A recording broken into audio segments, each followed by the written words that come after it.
السلام عليكم ورحمة الله تعالى وبركاته، والصلاة والسلام على حبيبنا محمد صلى الله عليه وسلم. أخواتي، اليوم بغيت نشارك معكم وصفة نزلة البرد وزوينة وفيها منافع كتيرة للذات وكتنقي الصدر. كنحتاجو المقادير ديالها. كنحتاجو الثومة، كنحتاجو الشريحة، تين مجفف، كنحتاجو زيت العود. هادو هما المقادير. الشريحه بعد ما غسلتها مزيان ونقيتها ما فيها والو من الداخل، هكا كتقلبيها مزيان تنقيها وكتغسليها وتنشفيها وتقلبيها من الداخل مزيان.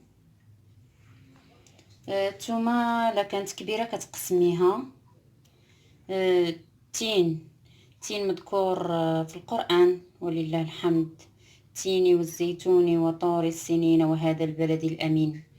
يعني الفوائد ديالو كثيرة وعظيمة. الثومة كذلك كتحيد البكتيريا، كتنقي الأمعاء والمعدة من الديدان، حتى هي عندها فوائد كثيرة وزوينة، ولكن الواحد ما يبالغش فيها، ما يكترش منها حيت كطيح الطونسيون. بالنسبه للناس اللي عندهم الطونسيون ما يكتروش منها. انا كنصايبها وكندير كميه قليله. مثلا دابا عندي 24 حبه ديال الشريحه، غندير فيها 12 ديال الثومه. كنعمر وحده وحده، لا ما كنكترش من الثومه باش ما يطيحش الطونسيون.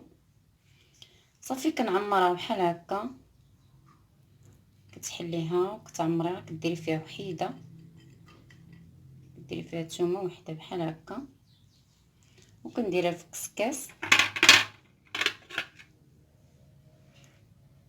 بحال هكا، كتبقاي حتى كتكمليها وحيده وحيده. ما كنعمرهاش، كنحط وحده عامره وحده لا، باش ما تكونش عندنا الثومه كثيره. وكتكون عندنا واحد العويد في الشريحه من اللور، كنحيدوه،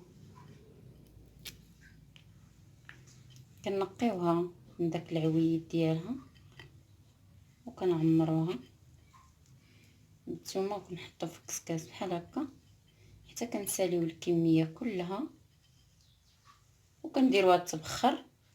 وملي نديروها تبخر ان شاء الله بحول الله نكمل معاكم. البنات، بعد ما تبخرات لينا الشريحه وطابت، كنمعكوها بحال هكا بالفرشي، كنمعكوها بحال هكا مزيان حتى كنمعسوها مع الشريحه والثومه، وكنزيدو عليها زيت العود قدر لي على قد الثومه والشريحه. كميه ديال الزيت كتبقى قد الكميه ديال الشريحه